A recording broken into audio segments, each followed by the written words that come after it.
All right.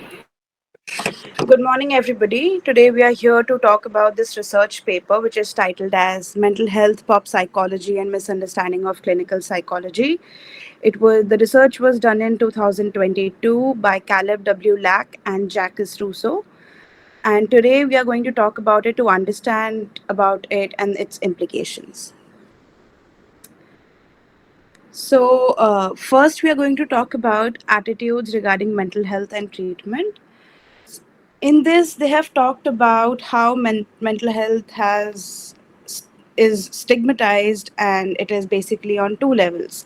First is the public stigma, which can be conceptualized as those negative stereotypes and prejudices that people in your community hold regarding a particular group. In this case, particularly people with mental health problems. People tend to view these individuals such as dangerous, incompetent, selfish, or lazy. Then there is self stigma, which refers to the negative impacts that occur when an individual internalizes negative public attitudes toward a group to which they belong. For example, I have a mental illness, so I'm incompetent or I'm not good enough. Both levels of stigma have been associated with a number of negative outcomes, and public stigma has resulted in less treatment than is actually warranted. And when we talk of self stigma, it has been found that people do not report their mental illness and they don't seek help when they experience symptoms or impairment. Next slide. Now, when we talk of these stigmas, it can be incredibly damaging to both society as a whole and to individuals. There are indicators that such stigmas are declining, though, in particular populations. There also appears to be generational effects at play pertaining to the stigma. Studies have shown that younger people have fewer negative beliefs about attitude towards people with mental health problems. Younger people also have shown a decrease in reported embarrassment to seek mental health treatment. Findings show that CBT is massively underutilized even after being considered the current gold standard of psychotherapy, because a lot of researches have been done in CBT. However, still not a lot of individuals use CBT. Now, when we talk of next slide, when we talk of psychology, we understand that psychology aims to understand human cognition, behavior, perception, emotions, and all of that. So there are three branches we will be talking about. One is the scientific psychology, one is the pop psychology, which is also known as the popular psychology, and the third is the pseudo psychology. When we talk of scientific psychology, it has two aspects. First is it uses scientific methodologies to study psychological topics such as behavior, cognition, social process, and the brain. Second, it has been generated via scientific research. The knowledge that we have in scientific psychology, it has been generated via scientific research. It is just not something that we just say randomly. There is scientific basis on which we conclude something. Also, scientific psychology, if we talk about it, it builds gradually and cumulatively across time. And how is it built? So basically, we accept and refute hypotheses basis on the basis of the study, and on the basis of those evidence that is produced, we uh, have certain theories. Right now, of course, this is provisional and subject to change because there's always new research coming up, there is always something new that is happening. So it is not something that is permanent and it can change. Now we would be talking about pop psychology, which is also known as popular psychology. It is the use of psychological concepts that are being misunderstood and vastly oversimplified. Also, it is not supported by the research and are out of date compared to the current scientific psychology. Basically, we come across a lot of clients who are very casually using terms as trauma, or even if they're getting defense offensive, they say that I'm triggered. So, certain concepts in psychology which are popular but have been oversimplified or have been used a lot.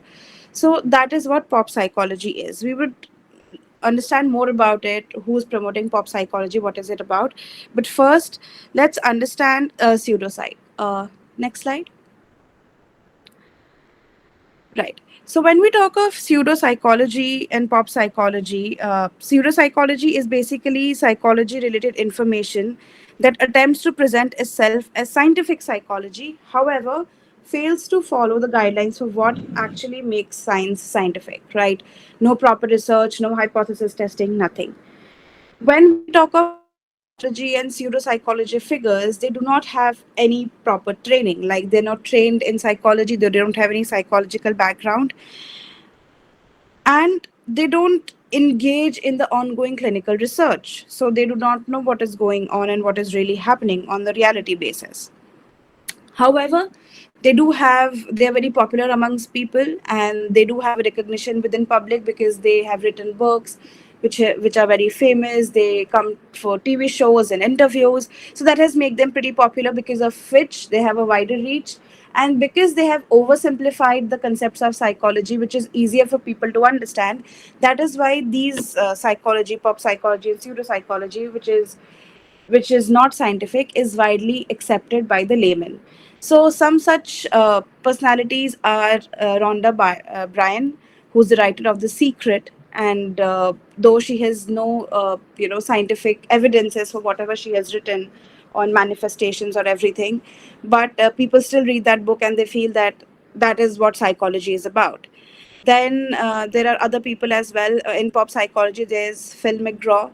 Though he has a degree in psychology, but whatever he talks about or advocates for is not scientifically based or not evidence based. Then we have Tony Robbins, Deepak Chopra, and John Gray. They have written several books, they're popular amongst people, but they have no formal degree in psychology, and they claim themselves to be the gurus and all of that. Now next, let's move forward. When we talk of clinical scientific psychology, it is usually done by doctoral level psychologists. They engage into it. They are academicians or clinical researchers. They are constantly doing researches. Secondly, they develop theory. They have a long, rigorous career. They have certain experiences, rigorous research, especially when it comes to running clinical trials or developing theory and treatment of any mental health problems. However, they are still relatively unknown outside the field of psychology. Not a lot of people know about them. So, some of such personalities are Albert Bandura, Aaron Beck, Albert Ellis, and Marsha Linehan. Next slide. Now, we would be talking about the gap in literature. We are talking about how mental health problems are increasing, and it is because of the lack of access to care and stigma. Though a lot of individuals are still coming forward and seeking help, but they are not receiving adequate treatment, because of which their progress is stagnant. So there is no progress. People are seeking treatment, but all the researches and clinical work that has been done, people are not benefiting from that, because it has seen that a lot of practitioners are not using evidence based scientific techniques such as CBT. As we discussed, it is extremely underutilized. People are not receiving effective treatment, which is also a reason that their attitude towards mental health is changing. They feel it is not useful. And we need more people to advocate for the scientific evidence based therapy. We also see a lot of individuals using techniques such as handwriting analysis or something, or doodling analysis to understand the mental health problems, which does not have much scientific data to support. Next slide. Then we would be talking about rationale. So as I mentioned, that pop psychology and pseudopsychology is what people feel is the real psychology, which has led to the misinterpretation of clinical psychology. People fail to understand that clinical psychology is scientific. Whatever we use is evidence based therapeutic interventions, and a lot of researches have been done. They feel that whatever the people are saying, whatever is popular in psychology, that is what psychology is, right? And that is what they tend to follow. However, it does not have any long term effects, because, again, ordinary clinical psychologists do. It is very important that clinical psychological scientists enable acceptance of scientific psychology on organization level and individual level, people understand what it is. We create awareness. We advocate for scientific. We use more evidence-based practices or techniques while we are practicing with our clients. So yeah, so that was about it. Now over to Rudrakshi. Thank you, Shubhangi. Now, talking about the research design for this study, this was a secondary research and more like a systematic review, wherein there were multiple literature reviews and various concepts which were explored. Secondly, this was also qualitative research, as the main focus of the researchers here was exploring along the lines of mental health, and as we discussed, how pop psychology might have led to the misunderstanding of clinical psychology.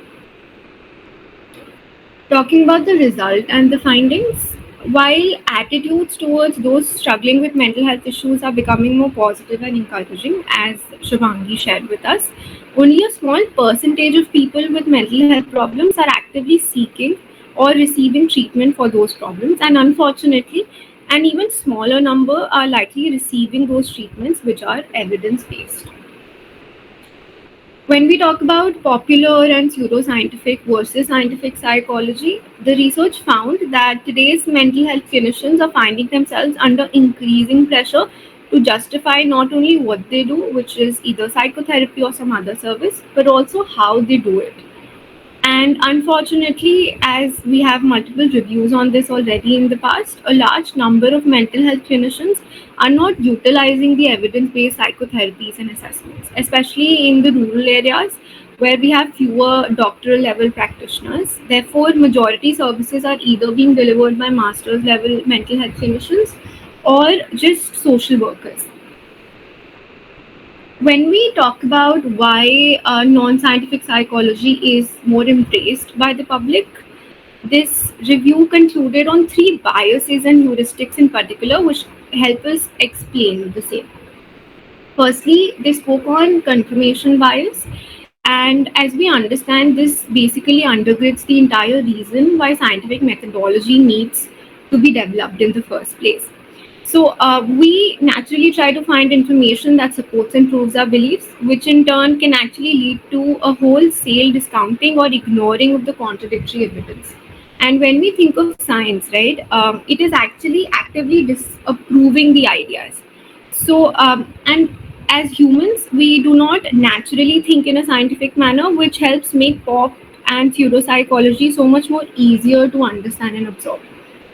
And once believe with the lines of confirmation bias, it is very difficult to shift someone's mindset, as Shubhangi also mentioned about, not using the right terminologies, whether it's about being triggered or say labeling someone as a narcissist. Secondly, they also spoke on availability heuristics to understand why pop and pseudopsychology explanations are brought to the mind so easily. So, for an average person, recalling scientific psychology is like trying to find a grain of sand in desert, and it is relatively this in comparison to all the other available and more easily recalled pop psychology concepts, let alone any personal experiences that they have, contributes to the same. So, which also sort of helps explain why so many mental health clinicians tend to shift their practice to newer treatments or techniques which may not have an empirical basis. Here, they highlighted two newer treatments and techniques in psychology, which was the EFT tapping and EMDR, which are still under empirical exploration and need a significant empirical backing to vouch for their credibility in the field, which are now being practiced a lot. Thirdly, they spoke on belief, perseverance, and placebo, which is another aspect wherein we talk about neurobabble, which is very interesting as multiple studies over the past 2 decades have shown that inserting any nonsensical or irrelevant neuroscience into explanations of psychological phenomena often leads people to give it more credence and to believe more strongly in them. Therefore, sometimes even people who work in psychology like us, which could include both, whether it's the pop psychology people or the scientific psychology people, contribute or can contribute to our illiteracy by cherry picking some data, by presenting science as settled when it is actually contested, or by giving us some simple fixes to complex problems.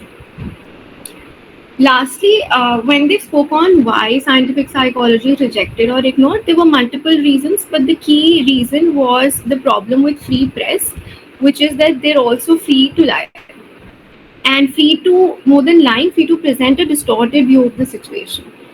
And oftentimes than not, the representatives of that lies are not people with enough academic background or empirical experience for them to be talking about the concepts or things that they're talking about.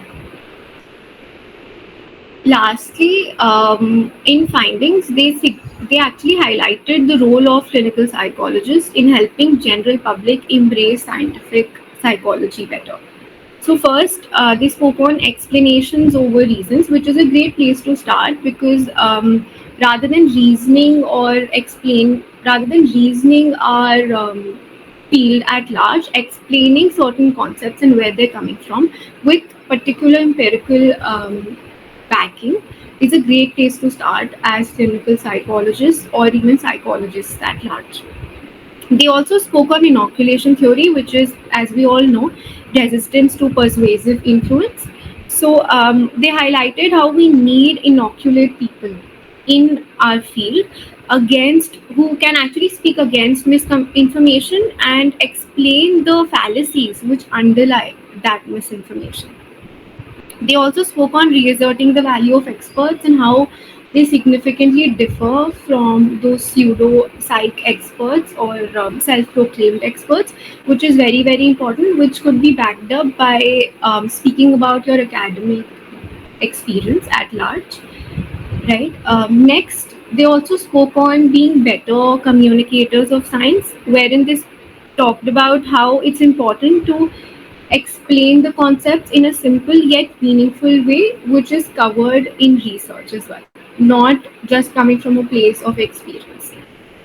Lastly, they highlighted the importance of promoting scientific literacy, especially with children. So, in this particular part of the research, they gave an example of an experiment in Uganda, which showed that it is actually possible to teach children as young as 10 years to differentiate the unfounded health claims from the plausible ones. This in turn will help literate not only those children but also their families and our community at large. Talking about the discussion part, the limitations of the study includes firstly, there are higher chances of researcher bias or personal bias since there were instances of personal opinions which were sometimes backed up by certain researchers, but at large, that is a limitation that the study can hold. Secondly, this study lacks statistical representation, therefore, we're not sure of its reliability or validity. Third, it is mainly focused on the Western population and may not be applicable to other parts of the world. Now, talking about the strengths of the study, it covers a range of literature reviews and research papers in different concepts to explore and explain these concepts pretty well, along with the categorization of each of these concepts. Another key thing in this strength would be how useful this study is, as at its concluding part, it highlighted some of the key future research implications that researchers can keep in mind. So they spoke on three implications. First, we need controlled tests of optimal ways to communicate psychological science generally and clinical psychological science specifically to the public. Such research, as they said, will be crucial to help increase laypersons seeking out effective and evidence-based treatments for mental health problems. Secondly, both replications of and new studies that examine what methodologies work best to correct already held false beliefs about clinical psychology also need to be undertaken. Third, increasing efforts to spread the dissemination and adoption of evidence-based psychological practice must also occur. Now, moving on to the Q&A. So the first question we have is, which of the following statements does not accurately describe pop psychology? A. It often simplifies complex psychological theories to make them more accessible to the general public. B. It is always based on rigorous scientific research and peer reviewed studies. C. It includes self help books, articles, and media that aim to provide psychological advice in an easy to understand format. It sometimes focuses more on entertainment and marketability than on scientific accuracy.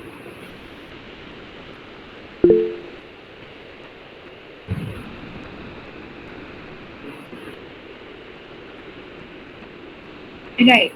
So the right answer is B. It is always based on rigorous scientific research and peer-reviewed studies, which is isn't. The next question we have is, what does the concept of belief perseverance suggest about why people continue to believe in non-scientific psychology? A. They are more influenced by recent information.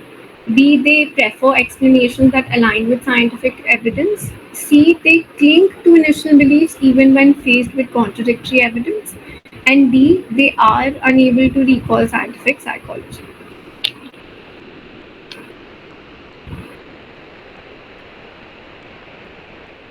Right, right.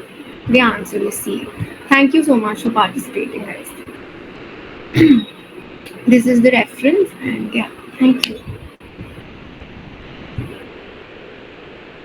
Okay, so that was it regarding the research presentation. Do you guys have any feedback or any questions? Anybody?